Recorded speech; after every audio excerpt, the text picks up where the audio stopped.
We all want two things in life. One is success and the other is happiness.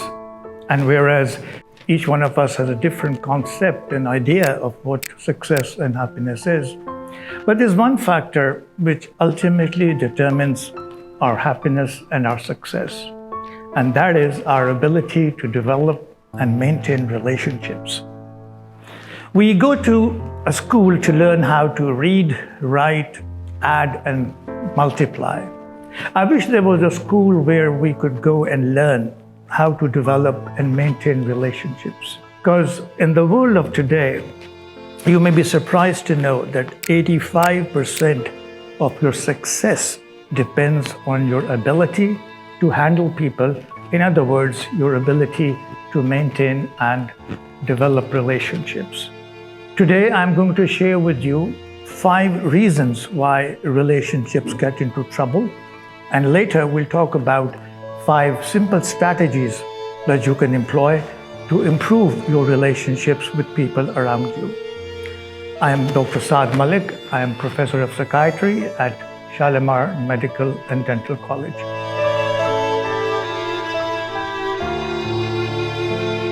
So coming to the 5 areas, now there are thousands of ways in which relationships can become sour and can become difficult.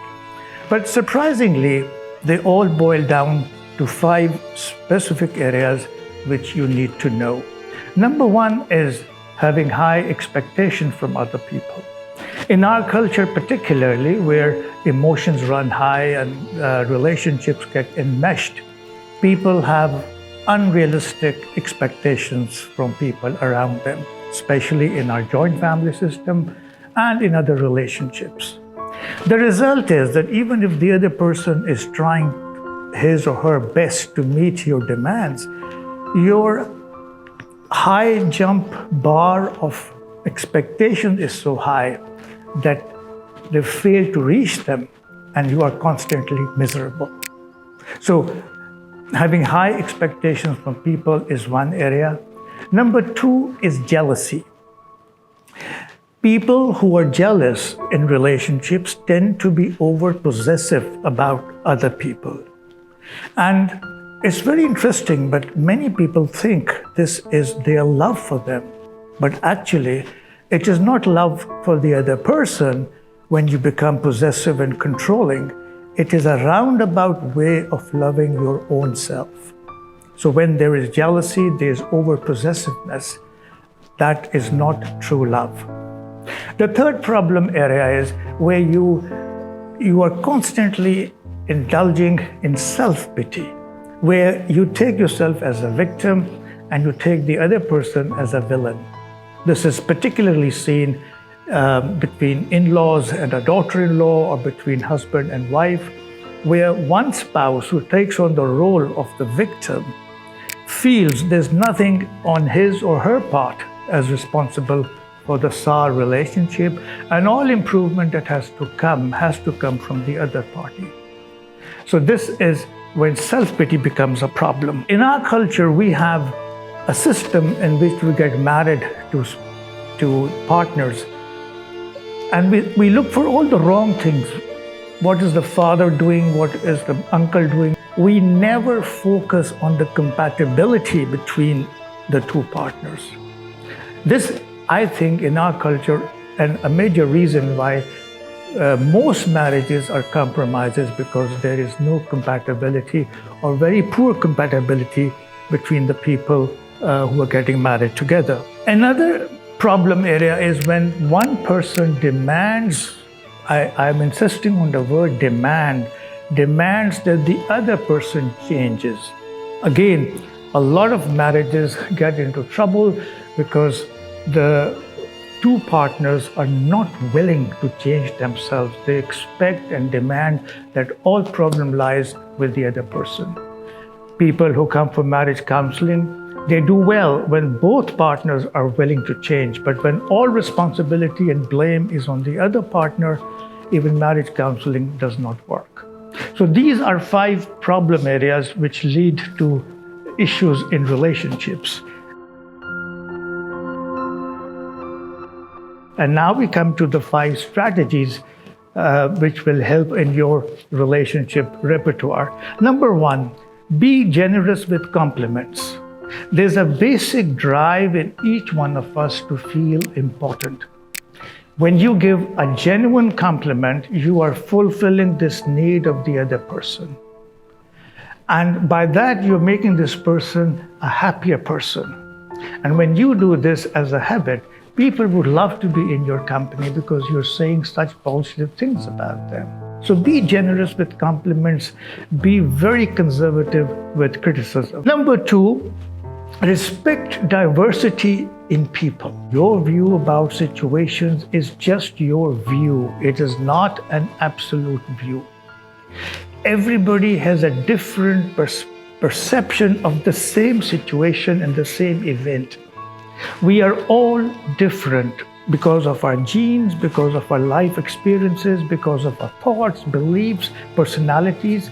So each one of us is different. So if someone else presents a different view from yours, don't take it as a personal threat, because we are all different.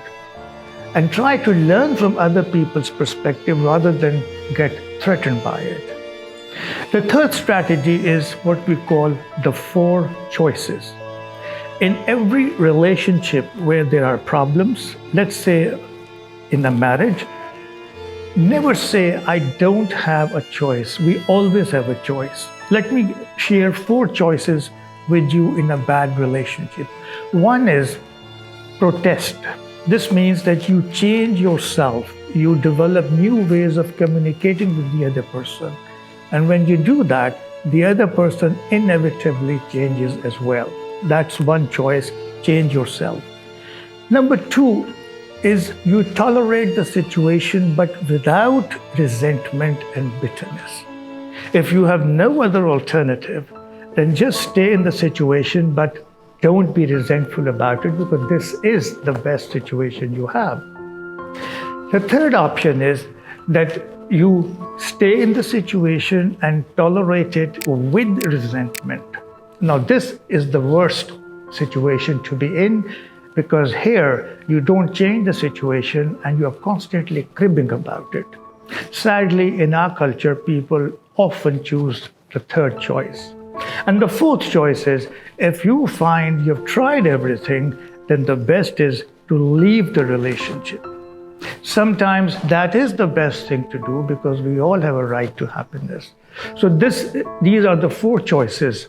Number 1, you protest and change the situation. Number 2, you tolerate the situation without resentment. Number 3, you tolerate it with resentment, which is the worst. And number 4, you leave the situation.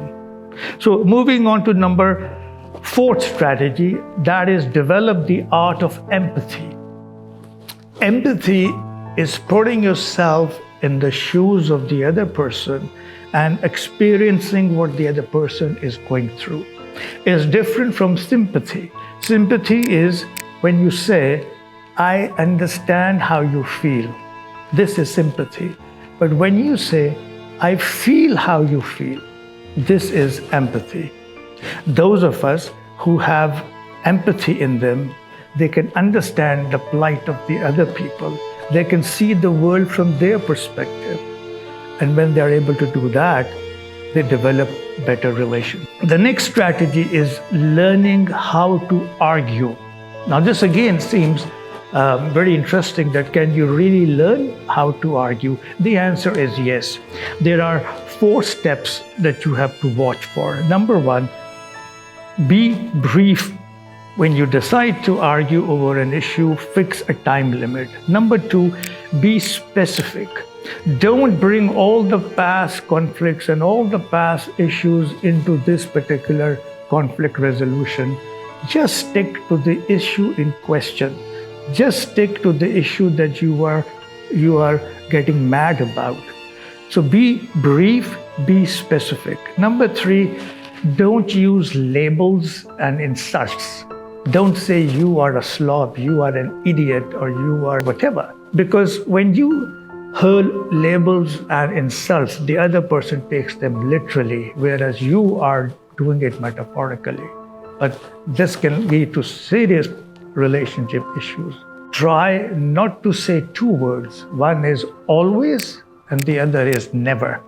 Don't say you are always late or you are never tidy, because this again is exaggerating the problem. So control your use of the word always and never.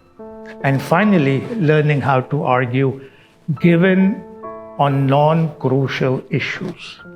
Issues that are not important from your overall life goal paradigm, and issues that are likely to damage the relationship given on them. And take a stand on issues that are very crucial to you. So learn how to argue, because conflicts occur in every healthy relationship. You should know how to discuss and how to argue. Coming to the end, I would like to ask you a question. If you were told to make the last phone call of your life, to whom would you make that call? And what would you say? Would you call your bank manager? Would you call your lawyer or your stockbroker or your hairdresser or your boss? I've asked this question to countless people in my seminars and workshops, and almost always the answer is, I will call my loved ones. And what would you say? I love you. Please, you don't have to wait for your last telephone call of your life to say this. Say this right now. Your ability to initiate, develop, and maintain relationships will be contributing 85% to your successful life, hopefully happy and meaningful. Thank you.